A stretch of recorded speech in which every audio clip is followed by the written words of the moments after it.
Greetings, everyone. Welcome to this week's BlastCast. Once again, with my co-host, my Bastion of Common Sense Lightning Dragon. This week, we are talking about the Control. AKA Sir coughs a lot. Sir coughs a lot. He's got his hands ready on that mute button here. He's been Yeah. choking and dying as we're ready to start the show here. Anyway, we're talking about this week the Control plus Vanguard controversy. Now, that sounds like a weird term, but it's a term that's been coined now in the Vanguard ship forums, and the reason that that terminology has come out is that, for pasting something, you hit Control C and then copy it, and hit Control V to paste it, or Control Vanguard. And the reason for this is that the Vanguard was a very quick turnaround, unlike the Saber, which came out pretty much close to identical to what they showed on the concept. The Vanguard was massively changed. Everything from the way the engines are, the way the wings are angled, the tail sections massively changed, the lines were changed. Cockpit was basically pasted off the Saber. It was completely and totally, instead of being designed for the ship, they literally took it off the Saber and stuck it in there. And they removed all the sleek lines across the board. They took the pylons underneath the engines that held extra weapons, removed it. The missiles are now external instead of internal, and I can go on, and of course I will. Basically, it was a massive rush job, which is extremely sad considering the fact that this was the largest selling concept ship that came out. I mean, everyone wanted one of these. And let me start with a statement here, and I'm going to read this here verbatim.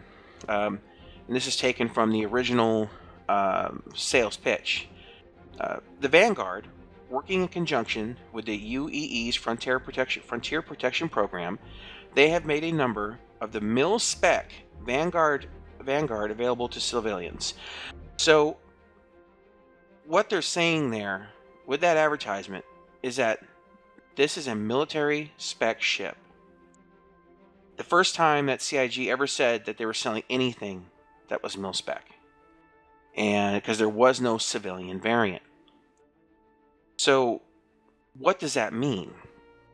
Well, you would expect it to have a certain strength, a certain standard, a certain weaponry, firepower that just can't be matched by a normal ship. This was the reason it was sold as mil-spec, was because these were supposed to be given out to frontier worlds, places where their civilians are dealing with the Vanduul directly.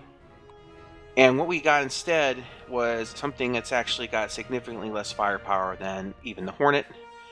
It's supposed to be a boom and zoom. It's the closest term I can use. It's a term that they refer to as well.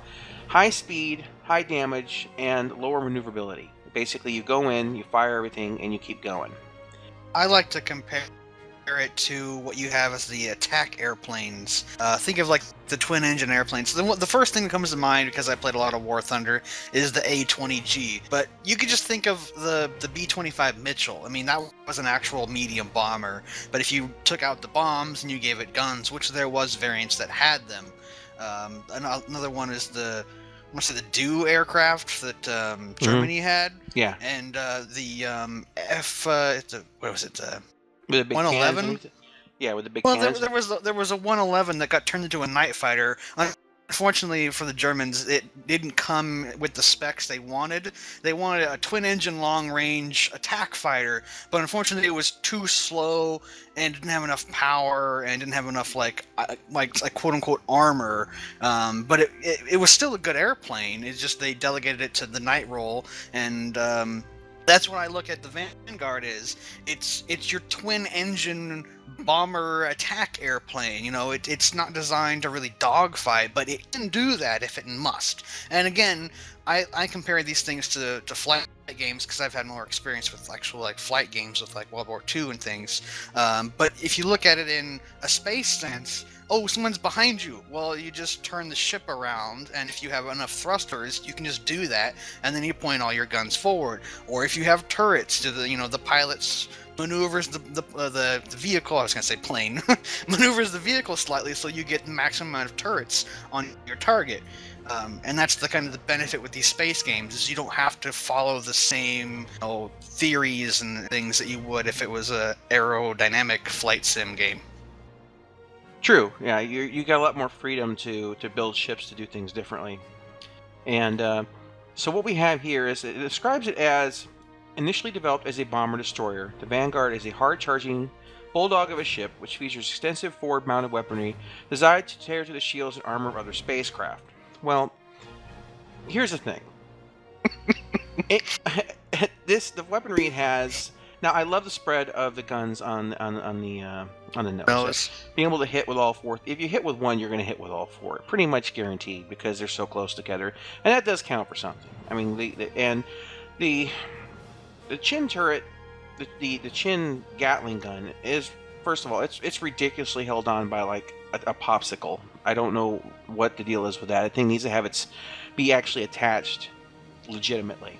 And they need to actually build that sucker on there, or build something that actually holds it on there instead of like, hey, I got some bubble gum and you're gonna stick it on. It's the same thing with one of the original ships. Yeah. You look at the 300 series, that Mac cannon that they had on there. It was that the standard mount circle they used for everything. Mm-hmm. You can probably still look at the 300 series right now, and it's that same thing. They just scaled it up. Oh, well, this is what, size 5? Yeah. So they've scaled it up from size 2 or size 3 to... Yeah, the hockey puck to size 5, yeah. And that's what they're going with. And while, yes, in space, things don't have to be as reinforced as they would in atmospheric, but, they still have to be supported, and not to mention the fact that this game will eventually have atmospheric-type combat, or at least flight. Yeah, so, I mean, just that alone, and that's more of I understand in the game world that you can just ignore that, and that can be kind of just, hey, it works, because, because reasons. Yeah.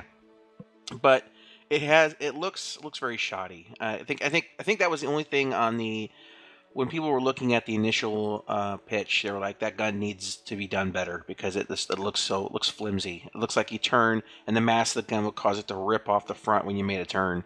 But that's just something that at least they kept that the same. Personal preference kind of thing. Yeah, it's personal preference kind of thing. But I think it just doesn't make a lot of sense. But here it says the Vanguard trades the maneuverability of the Hornet, Lightning, and Gladius for extended range, armor, and durability. With more hardpoints, and increased space for onboard computer systems. It's funny that they talk about that because the last patch they nerfed how much hit points it has. Yeah, they cut the wing. The 2.4 it's coming out. The wings are like cut in half. It went from like 17,500 hit points in the information that was leaked down to like 14,000. And basically they cut the wings hit points in half. They cut your engine's hit points down by several thousand or 1,500 or something on each one, which means that your engines now are extremely vulnerable. Kind of like the 300 series breaks away. And the problem with that is that you've got 50% of your thrusters are basically on the engines. So once you take out an engine, the ship doesn't fly anymore. And the thing was, I remember they were talking about in the advertisement that these ships were known to come back with just a single engine and barely holding together. And well, yeah, if you lose an engine, you better run because there's nothing else you can do. Which is funny because that's basically a quote from the B-17s in World War II, where they'd fly back on one engine. Granted, if you were flying back on one engine, you were probably crashing at that point, but you could still fly on one engine, straight to the ground. Well, they also said here that the Vanguard's combat rules are extensive. Let's see here. We've got long-range jump scout, extended duration patrol reconnaissance ship, fighter bomber when equipped with torpedoes, which you can't do on the base model anymore, tactical command and control ship, bomber interceptor, and in proper hands, even a fighter killer. And they talk about here it has this design can boast improved radar, credible electronic warfare suite, but they broke all this up into BUKs after the initial concept sale. And they took all these things that were supposed to be able to be done, and it says here, yes, these are things that it can boast and whatnot. But from what I'm understanding, from one of the developers was talking about, the reason, I don't own the base Vanguard anymore. When it came out, I went with the highest version. I upgraded to the torpedo one, and I got the BUKs down the other direction. And from what I'm understanding, the reason we don't see the other Vanguards in the hangars, apparently the other ones are going to have body differences. Now, I think it'd be a bit disappointing for people who bought that Vanguard, and they've shown the concept, and we end up basically having the one that was shown in concept with the retracting tails, the fully retracting wings. I mean, the tank tread landing gear, which are gone now, The glow on the front intakes is coming back. Apparently, that's a thing that is coming back out of the original design. Woohoo! Yeah, and the engines itself, the way they changed the design, they can't even fit the missiles anymore on the inside, like they originally had planned. Basically, when you do a side by side comparison, or even put the models over each other, while they carry about the same mass, the way that they move things around, they kind of and the turret doesn't retract. The turret doesn't retract anymore. The turret was supposed to turn around, fold back in, and an armor paneling comes up over the turret. Not to mention the fact that the turret controls are just the worst ever in the universe. Lightning, the man who knows how much he hates turrets. I hate them so much. They're awful. We were playing Grand Theft Auto 5. Yes. And it was. I just bought the super huge helicopter. It's got 2 miniguns on the side, and it's got like a 20mm auto cannon underneath the chin, 3 barrels each. And no matter what I do, like a crazy person, the guy on the turret will always be pointing at where he wants to be pointing, unless it's physically like the turning. Like, you know, the Gatling guns can only do 90 degrees, or actually I think they're a little bit more than 90 degrees. Let's say they're 100 degrees. Once they're past that 100 degrees, then you're not being able to look. And that's what they need to do. None of this how fast is the turn rate shit. It doesn't fucking matter, because you're going to be limited by the human ability to track and follow objects with your mind and your eyes. Don't limit us with game mechanics, because you're just making it harder for turret gunners. There'll be no fucking reason to have anyone fly with your ship like other friends of yours to be turret gunners, because you're going to be better off putting an AI in there, because he's not going to be limited by all the bullshit that they have, as long as they do decent AI. Oh, and another thing before I forget here, this is a mil-spec ship. Well, then why is there 4 different variants? The military wouldn't ask for 4 different variants. Well, unless they're going off the well, I'm ignoring that. Version, I'm ignoring that, because that's a failed aircraft. Yeah, it's a failed aircraft. Yeah. So exactly. Well, there's like one version that works, and it's the version they wanted from the beginning. The ones where they've been modifying it are just garbage. And here's the biggest joke of all, I think, when it comes to this, when it comes to the loadout. The Freelancer has 4 size 3 gimbal weapons, 2 size 2 weapons for the turret in the back, 4 size 2 missiles, 6 size 3 missiles. These are on the wings. This is the basic Freelancer. The Vanguard has 4 size 2 fixed instead of 4 size 3 gimbal. Yeah, right in the nose. It has 1 size 5 under the chin, 2 size 2 on the turret. We don't know turrets are right now pretty much worthless, and 8 size 2 missiles. So let me put this to you in basic terms. The Freelancer has more firepower than the Vanguard. A transport ship. This is where I go, what I was saying a long time ago about the arms race to the bottom, where they need to come up with a standardized approach. Like fighters only get size 1 and size 2, but if for light and medium. For heavy, they get like size 2 and size 3. They need to have some standardization of what goes on different ships, because it is out of control. When you have... They're not making a game at this point. They're making art assets. Yeah. Well... And then even that, this is where I'm talking about here. The art assets on this was a failure. This was one of the leads that worked on this was actually the man who developed the Redeemer for the Next Great Starship, and I'm not blaming this on him. So let's put that out there. I love his Redeemer. I know that he was. I wish I owned the Redeemer. I think it's amazing. Yeah, there's a lot of pressure, I think, to get this ship out there as fast as possible and out there and flying, but. And I've been showing pictures during the course of this, and maybe some animations or some videos, and you can see the differences here of what was shown and what we have. Hopefully you got some turret segments in there where just how awful it is. Well, I think they've seen that on my channel already. But I think anyone here who's sat in a turret in Star Citizen knows how unwieldy it is. And it must be driven home. Yeah, well, it partially comes down to the pacing of the game, and also the fact it doesn't counter the movements of the pilot, and those are two major issues that need to be worked out. If not, everyone's going to be hiring an NPC and throwing them in the turret because they're not going to deal with it. It's just like what I said before, like a long time ago, where what's better, 1 Idris or 20 Retaliators? Mm-hmm. Another thing about the ship as well that changed was that the wings were supposed to have a function, not just for the atmospheric. When they were fully extended, there were supposed to be thrusters in the end of the wings that would basically let it turn it to more maneuverability. And when the wings were retracted back, the thrusters would project backwards, basically giving enhanced speed. So basically creating a situation where the wings presented a variable flight mode control. This is also not present on the ship. And this is why there's a lot of people that are upset about the way that the Vanguard has come out. And I own the ship. I do love it, but I've considered melting it down several times because I don't see right now a role that it fits in other than long range. That's about it. Long range coffee delivery service. Oh yeah. wait, the Redeemer can do that too. Yeah, I have a coffee maker in my Redeemer. It'll do that better. But yeah, so yeah, it's Which one of is those things sad. that The Redeemer can do everything the Vanguard can do and better. it has more firepower, and they're adding more guns to it, and they're adding, like they said, a couple automated turrets to the back. The thing's going to be a beast. It's going to make it's not even a fighter, but it's gonna be hard to approach in any direction. But anyway, Which guys, I think is fine. Yeah, basically, this is what's kind of been going on, and there's been almost little to zero feedback on the forums. When the ship came out, the developer said, "Hey, tell us what you feel about the model when it's in your hangar." And then those of us who didn't have the base model because we upgraded, we couldn't see it. Still can't see it in our hangars, so we can't look at it unless we pull it out like in the persistent universe. So that's not the one you bought, and that's why they changed that with the Starfarer, because everyone was like, "Hey, can we see it this time if we have the variant?" And so, but when the feedback came in, the devs went, "Well, that's pretty much it. It's done. Thanks for your feedback." They didn't.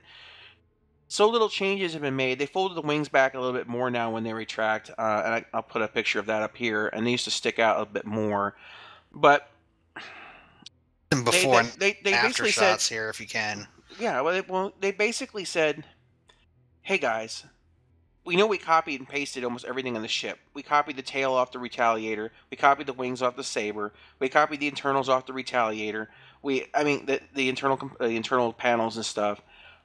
We took cockpit off the Saber. And we know we basically just copied and pasted this whole damn ship. But give us your feedback. We don't like it. All right, it's done." It's like the Hornet, except better looking. Yeah, yeah. Except things fit better. It was designed with all ages parts, so it actually fits. But that's the real controversy here, guys, is because here it is, the biggest selling ship since the game launched, and the community was not. They were given an opportunity for feedback, quote unquote, and then that feedback, for the most part, was promptly ignored, and that's the Control plus Vanguard controversy. So, if you have feelings about the Vanguard, things you're happy with, things you're not happy with, leave them in the comment section below. Heck, join the conversation in the Aegis forums underneath the Vanguard. We should leave off with some good news, however, because I know we've been rather negative here, and not really negative, but negative in the sense that we want CIG to do better. But the Hornet, which is probably one of the ugliest vehicles in the entire universe, well, at least in the game, is getting a retexture. I hate the Hornet. It's awful. The stupid engine doesn't fit right. Anyway, if you have the military variant of not the variant, but the F7A, the skin. Yeah, if you have that skin, it was sold on Veterans Day last year or the year before. A couple years ago, how many years ago? Who knows how many years ago it was at this point? You'll be able to apply it. I just wanted them to release the fucking game already. But anyway, there's going to be a newer, sleeker, possibly even smaller looking Hornet, which is something I'm pretty sure I've said this on the podcast, or maybe not on the podcast, but it's like this history with the Hornet. It's like 300 years old.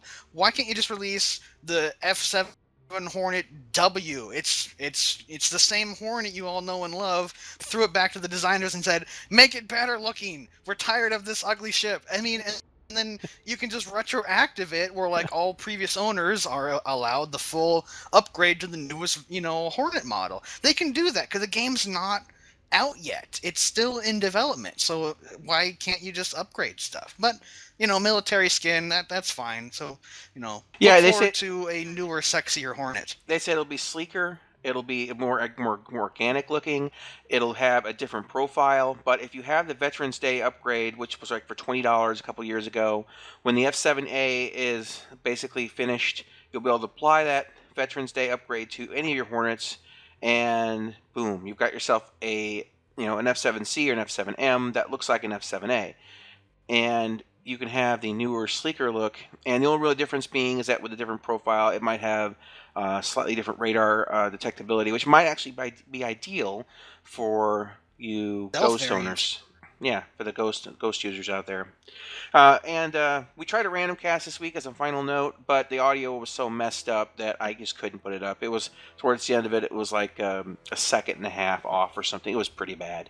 We might So play Space Engineers if we find something. yeah, because it was a very fast paced game, and as we got Chaos. towards, it was definitely chaos. We were It doing was fun. Broforce. It was really fun, but just chaotic. It was very chaotic, and so we got to the end of it, and everything was just so fast that I couldn't. I tried everything to sync up the audio. It was just a mess. So go shadow play. But anyway, guys. So this is this week's BlastCast, the Control plus Vanguard controversy. I said leave comments down below or join the discussion in the forums. Make your voice heard. If you're happy with the way it is, fine. A lot of respects of it, there's some changes they made that I do like. I do like the deeper engines, the way that it goes inside a little bit more instead of being on the front. There's things that I like on the change, and there's also things that I don't like on the change. So I'm not trying to totally rip on it. But Just could be better. It could be better. It could be more of what was pitched, and I feel that they let down the community by basically saying, "Here's the ship. Tell us what you like. Tell us your feedback." The community went, "No," and then they went, "Okay, well, here it is. It's done." So that's not how you take feedback. That's very Blizzard-esque. Anyway, guys, thanks for listening this week. And as I said, leave comments down below, and we'll catch you next time. Bye bye. No, anyway, there was the leaked, of course, information that came out about the patch list, and I thought about taking the video down. And for a second, I put it on private while I thought about it, and I decided that basically the information's public. I mean, it's not hidden.